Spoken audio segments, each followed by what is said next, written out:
santé au cœur de l'information.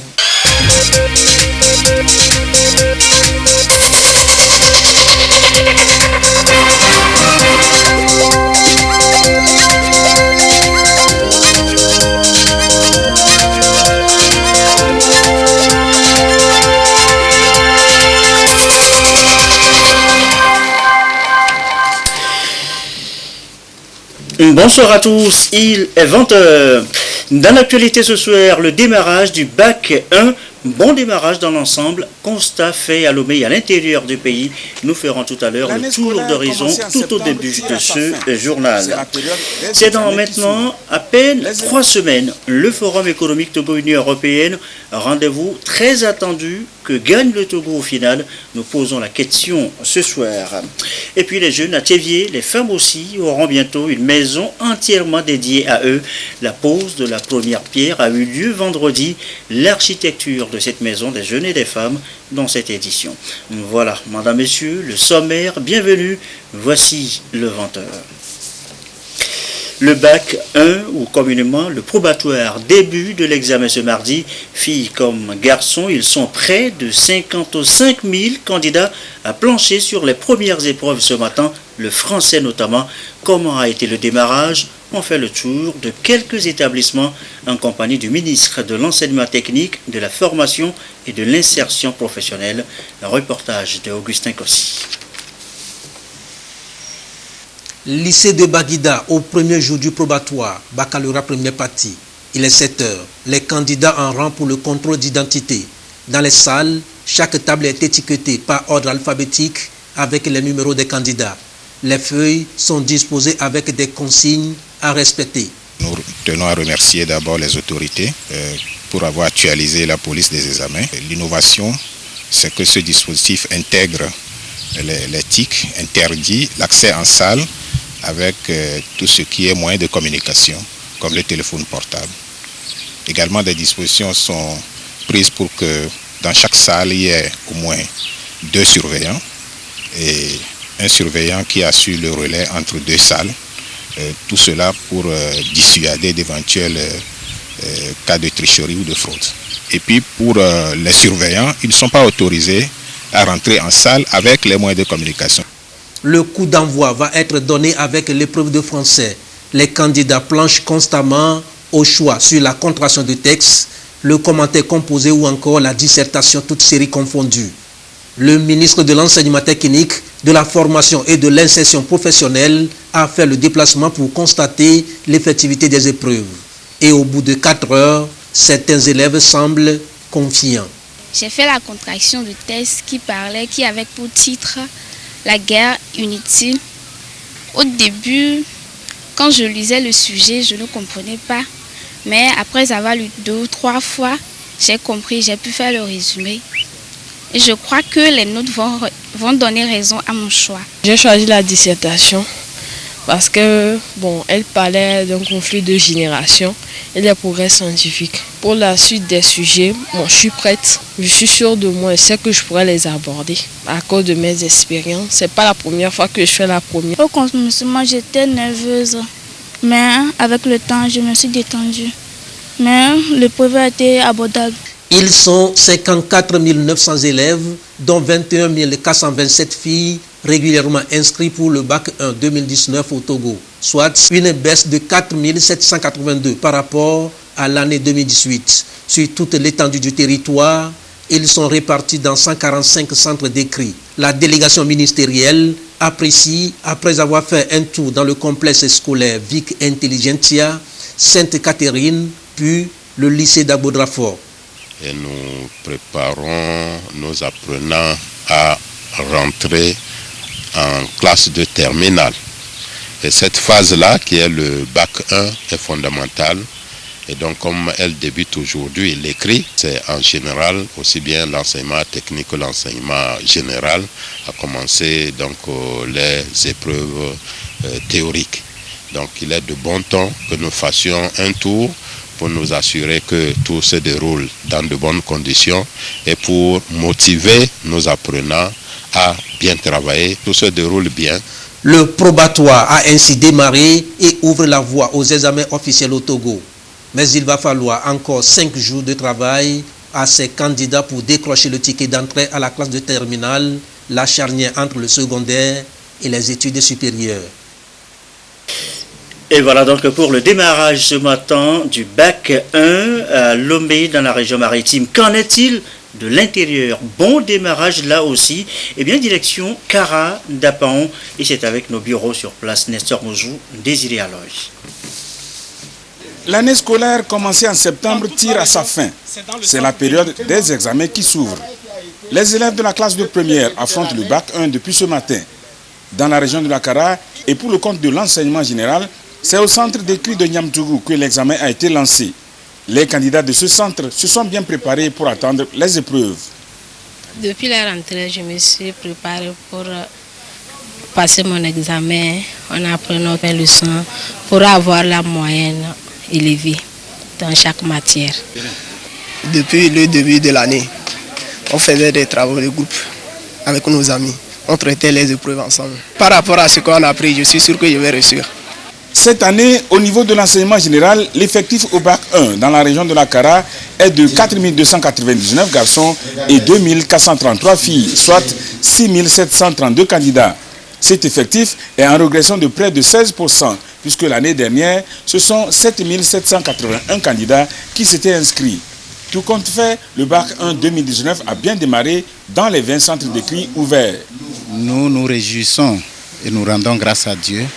Le lancement du bac 1 2019 dans la région de la Kara a été effectif jusqu'à maintenant, tout se passe bien. Nous avons aussi les échos des autres inspections à travers toute la région, tout a bien démarré.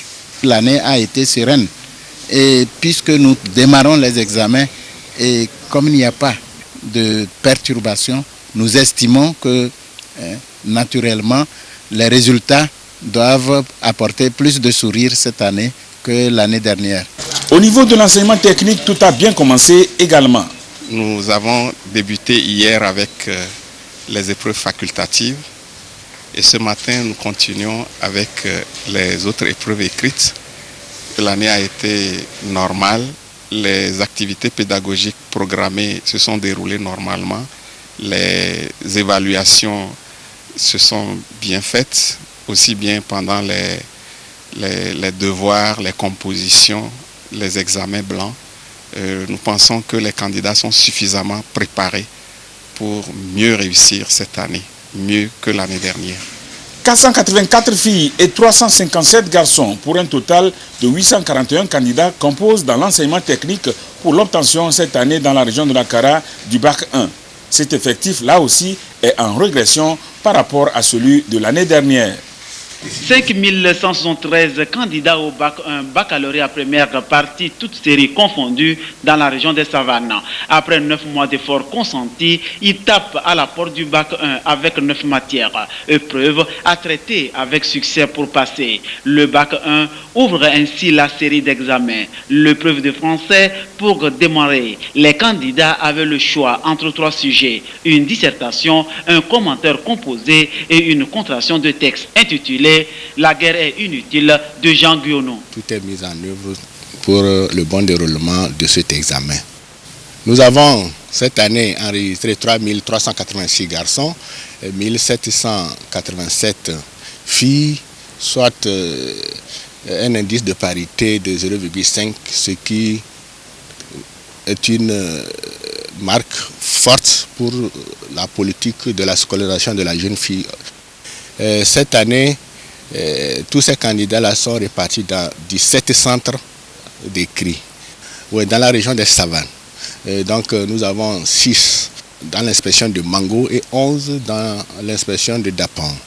Nous tenons sincèrement à remercier tous les enseignants qui ont tout mis en œuvre cette année pour un bon encadrement des élèves.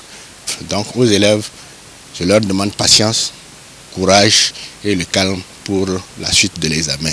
Et je pense que la réussite est au bout de l'effort. Un tour des autorités dans quelques centres d'écrit dans la ville de Dapan pour s'assurer de l'effectivité des épreuves écrites et encourager les candidats, parmi eux 1787 filles. Après ce tour qui nous a conduit au collège Saint-Athanase, au lycée Kombolwaga et ici au lycée Nassablé, le constat est le même.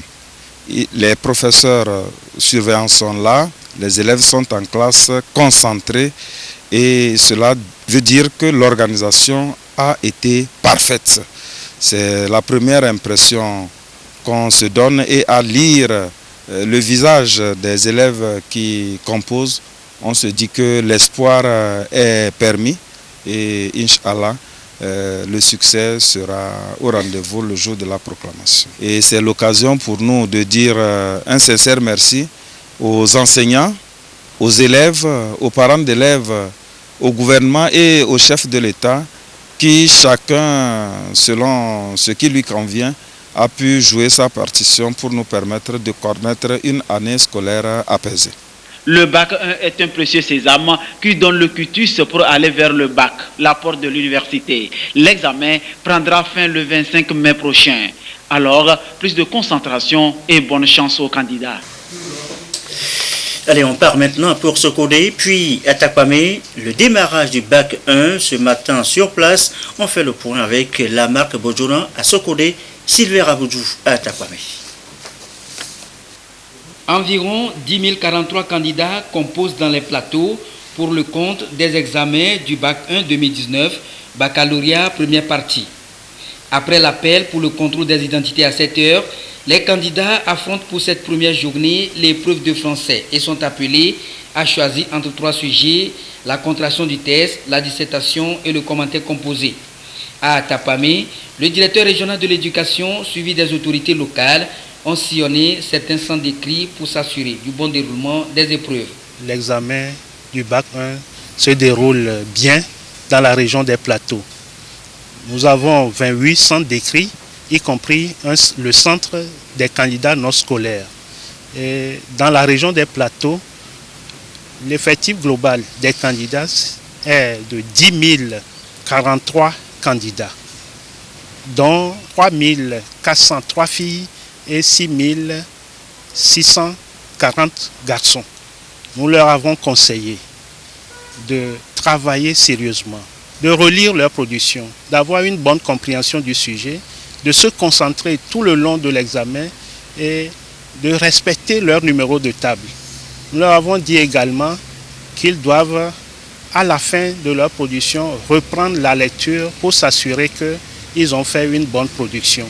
Nous leur avons souhaité la persévérance pour qu'à la fin de l'examen, nous connaissions dans la région des plateaux un fort taux de réussite. Ce déplacement dans ces centres d'écrit, notamment le lycée d'Atapamé, le lycée d'Agbonou et le collège NDA, consiste également à s'assurer non seulement que les dispositions pratiques et organisationnelles sont mises en place, mais aussi encourager les candidats au sérieux, à la concentration et au travail bien fait pour un résultat très probant en fin d'année.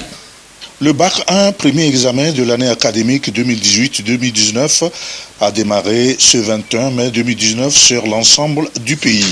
À Sokodé, les autorités de l'éducation et le préfet de Tchaoudjo ont fait une sortie de terrain pour visiter certains centres d'écrit dans la commune de Sokodé afin de constater l'effectivité de cet examen.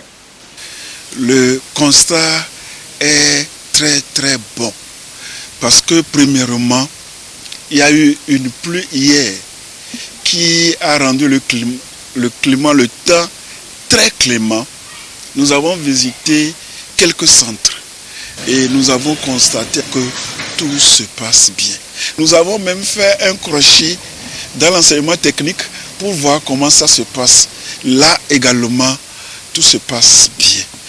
Dernière ligne droite pour l'obtention de leur billet de futurs bacheliers. Les candidats du bac 1 ont planché ce matin sur le français comme première épreuve.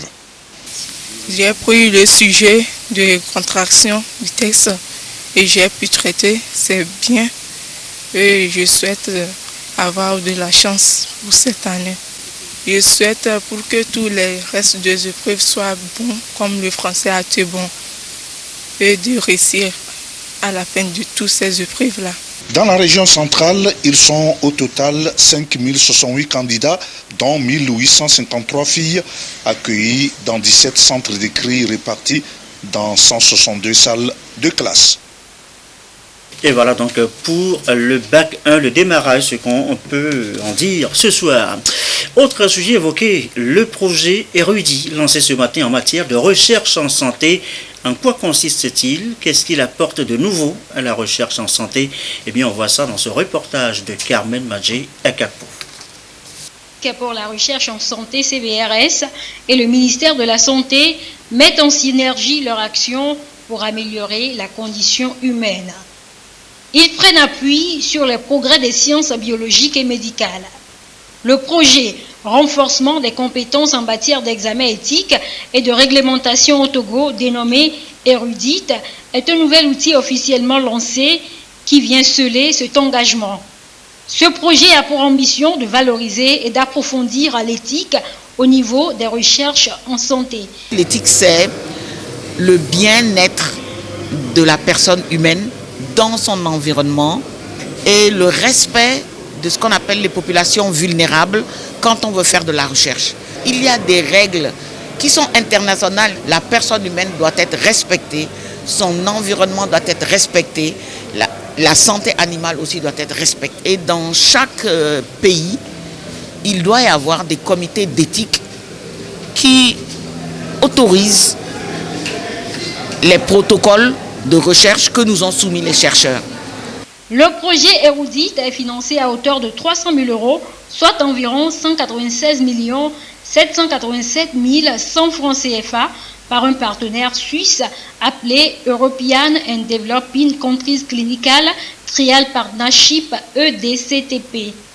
Il va s'étendre sur 30 mois. Il compte mettre les technologies de l'information et de la communication au service de l'évaluation des progrès de recherche. C'est essentiellement pour renforcer les capacités des institutions qui autorisent les études cliniques.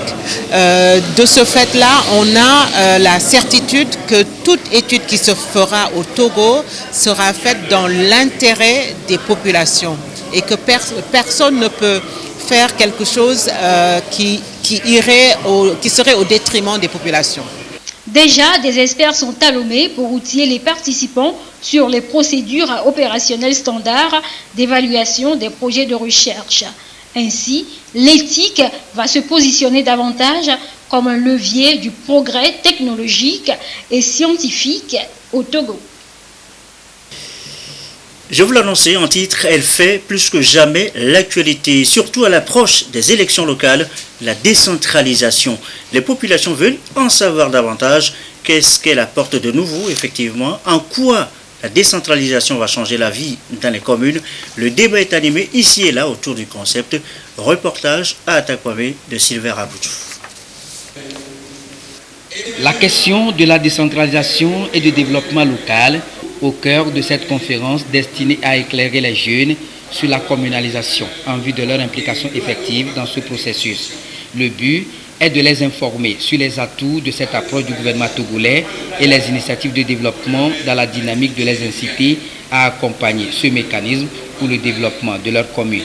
Juste l'occasion pour éclairer, pour donner des informations, parce qu'aujourd'hui, le développement local, la mise en place des collectivités territoriales demande que le citoyen soit informé, soit formé, puisque cette mise en place des collectivités territoriales aboutit au développement local.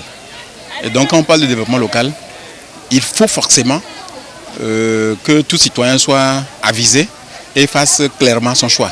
Plusieurs jeunes ont pris part ici à Atapamé à cette plateforme d'échange, ce qui leur a permis de cerner et de s'approprier l'enjeu de la décentralisation. On nous a parlé de la décentralisation de la ville d'Atakpamé.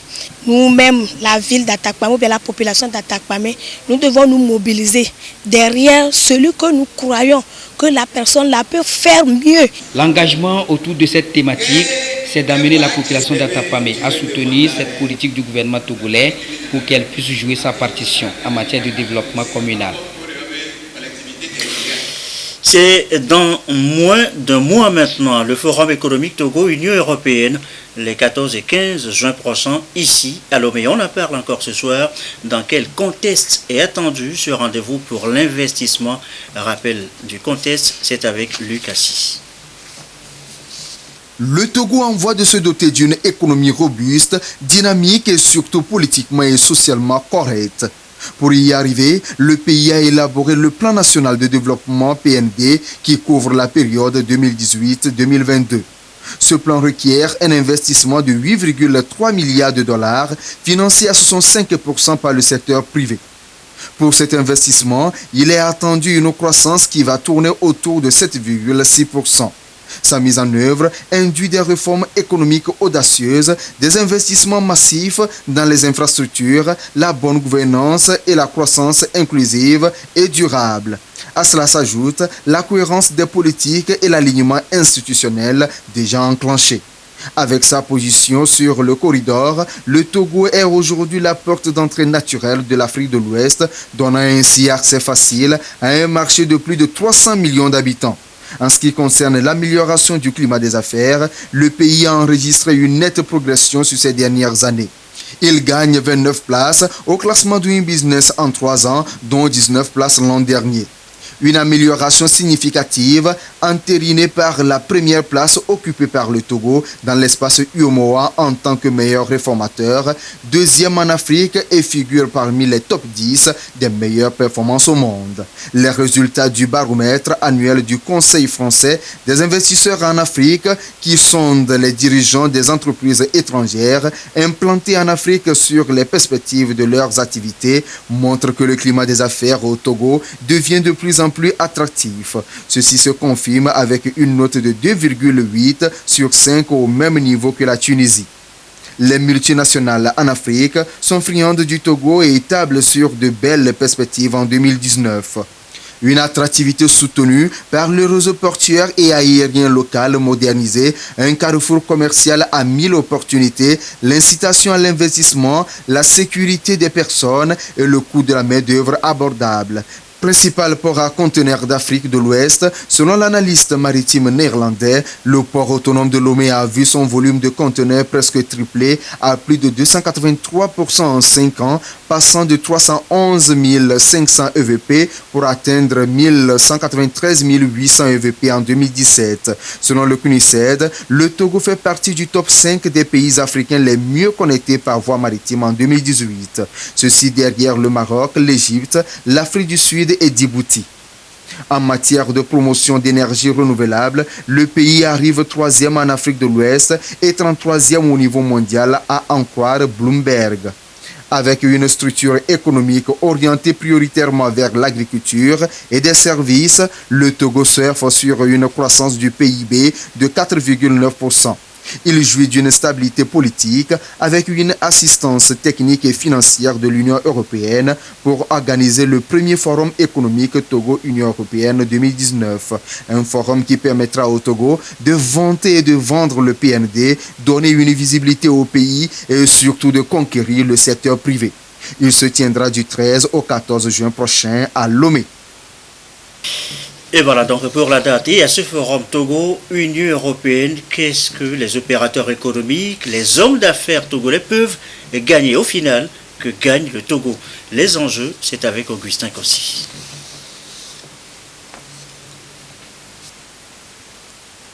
Le prochain forum économique Togo-Union européenne, un rendez-vous d'affaires destiné à donner une meilleure visibilité des différentes avancées enregistrées par le Togo en termes d'amélioration du climat des affaires. La vision et les opportunités offertes par le pays aux investisseurs locaux, européens et à la diaspora togolaise vont être mises en avant à l'occasion. La mobilisation des investisseurs privés sera plus élevée et orientée vers les secteurs prioritaires, l'agriculture et l'agribusiness, et l'industrie avec un accent particulier sur la fabrication et l'exportation. Les services à valeur ajoutée, le partenariat public et privé et l'autonomisation des femmes et jeunes entrepreneurs seront beaucoup plus prisés. À cela s'ajoute l'accent au financement de l'investissement, de même qu'au fonds de développement. L'événement est pensé pour répondre aux principaux objectifs de développement dans le cadre du PND 2018-2022. Un véritable dialogue public-privé pour permettre au gouvernement d'informer le secteur privé de ses priorités, attentes, ambitions et projets phares. Le forum a pour but de donner une visibilité accrue du Togo comme destination sûre et viable pour des investisseurs. Un coup de projecteur sera braqué sur les facilités offertes par le pays pour le commerce transfrontalier, le transbordement et le tourisme. Les flux d'investissements locaux, intra-régionaux et internationaux vont être accrus. La diaspora togolaise pourra à terme investir dans les secteurs prioritaires. 400 participants, tous des entrepreneurs, industriels, hommes d'affaires et hauts fonctionnaires issus des milieux d'affaires européens et togolais sont attendus. Ils tenteront de comprendre de la meilleure manière le rôle des institutions d'appui au commerce, du secteur public et privé et les partenaires au développement. Les instruments disponibles pour les projets d'investissement vont également être portés à la connaissance de tous. Ce sera donc le début de coopération et partenariat plus structuré entre les agents de soutien à l'investissement et au commerce du Togo et les organisations d'entreprises européennes. On parle de 200 rencontres B2B entre partenaires locaux et étrangers et des transactions à hauteur de 500 millions de dollars initiées. En fin de compte, un répertoire de projets bancables du secteur privé sera élaboré avec en toile de fond un dossier sur les coûts des affaires au Togo. Une chambre de commerce Togo-UE couronnera par-dessus tout les activités pour la pérennité des relations économiques. L'actualité à l'étranger en quelques brèves. La RDC tient désormais son premier ministre, Sylvestre Ilunga Oukamba. Il a été nommé hier par le président Félix Tshisekedi, 4 mois après son investiture. Ce vétéran de l'ère Mobutu est décrit comme l'homme du compromis. Toujours en RDC, le retour au bercail pour l'opposant Moïse Katumbi après son exil belge. Moïse Katumbi, rentré dans son fief de Lubumbashi, assure le pas convoité de poste au sein du gouvernement, de rentrer pour la paix et la réconciliation. Dans le reste de l'actualité, la maison des jeunes et des femmes à Thiévier bientôt, je vous l'annonçais en titre, la pose de la première pierre a eu lieu vendredi dernier. L'architecture, nous la verrons dans nos prochaines éditions. Images à l'appui. Les Chinois veulent travailler avec les chaînes de télévision au Togo. Il s'agit notamment de l'Institut technique de l'information et de la communication Aldus. C'est une maison de production. Des échanges ont eu lieu ici à Lomé jeudi dernier. Et qu'est-ce qui a été dit et arrêté? Les précisions, Mabel Fiano, Sandra Ziabé. Pour enrichir davantage les grilles de programmes sur les chaînes de télévision au Togo. Une stratégie payante à travers des partenariats gagnant-gagnant. L'Institut technique de l'informatique et de la communication Aldus Multiservice à Lomé entre en collaboration avec la maison de production audiovisuelle DAFC en Chine pour la distribution des films et autres au Togo. Des potentialisateurs de films, y compris les étudiants d'Aldus, vont être formés, appuyés techniquement en éducation et en informatique.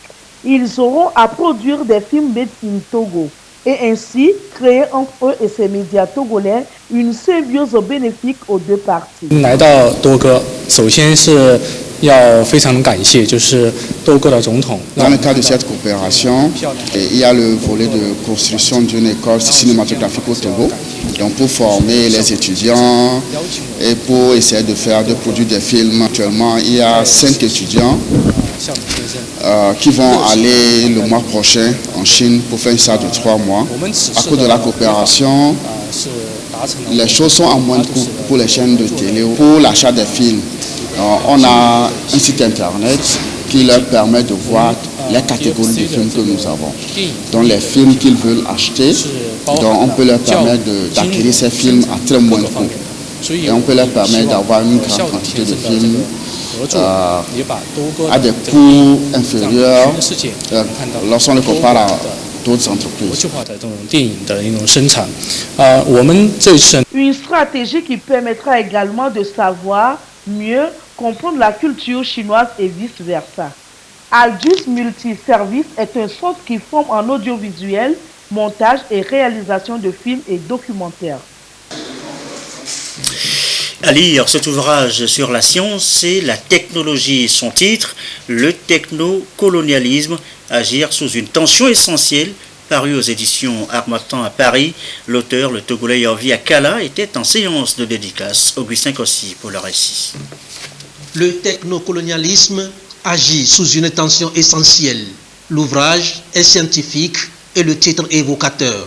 Il jette les bases d'une nouvelle compréhension du concept de développement. L'auteur, Yaovi Akakbo, universitaire et philosophe togolais. Il pose un regard critique sur l'évolution des sociétés traditionnelles, autrefois dominées par l'État et la religion, et la société moderne et contemporaine, où l'État et l'économie deviennent deux alliés puissants.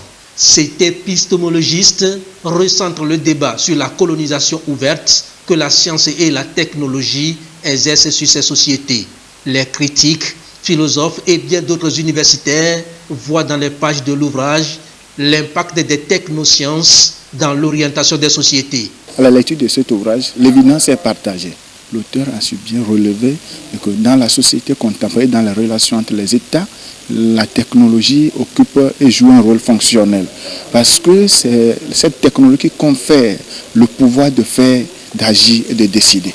C'est l'image panoramique bien réussie, assez critique, à la fois de l'univers que nous habitons, spécialement colonisé par la rationalité technologique, et l'esprit que cette rationalité elle-même nous fait répandre. Le technocolonialisme agit sous une tension essentielle est paru aux éditions L'Harmattan à Paris. Et lorsqu'on parcourt les 7 chapitres qui le composent, l'épistémologiste Yaovi Akakbo analyse la science et la technologie dans leur profonde mutation et pose la question de la responsabilité qui interpelle tous les acteurs. Le ton n'est ni accusateur ni dénonciateur. L'auteur y évoque la liberté comme capacité d'initiative, d'autonomie et de souveraineté des sociétés modernes et contemporaines. C'est que l'État aujourd'hui n'est un État puissant que par le fait de la science et de la technique moderne et contemporaine. L'économie également n'opère ses conquêtes aujourd'hui que par la médiation de la science et de la technique. C'est pour cela qu'en la matière, le concept de technocratie signifie précisément ce lien nouveau, en tout cas moderne, qui se trouve désormais entre deux partenaires, c'est-à-dire la politique elle-même et l'économie, qui pèse à la fois dans l'ordre des relations qu'on observe au niveau des rapports sociaux, mais également dans l'ordre des relations qu'on observe entre nations, c'est-à-dire ce qu'on appelle l'ordre international. Auteur de plusieurs publications scientifiques, dont 4 ouvrages, Yaovi Akakbo est aujourd'hui le doyen de la faculté des sciences de l'homme et de la société à l'université de Lomé. Philosophe et sociologue des sciences et technologies, il a fait de la technoscience un défi de la démocratie. Mais alors, peut-on au demeurant sérieusement rapprocher les techniques traditionnelles des technosciences de plus en plus dominantes? Une ouverture donc sur d'autres recherches sans doute.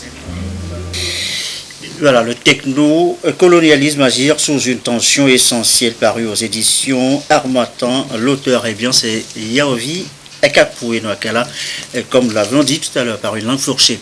Et ceci referme ce journal. Merci à vous qui nous suivez ce soir à Cotonou au Bénin et comme d'habitude, toujours fidèlement. Une belle soirée.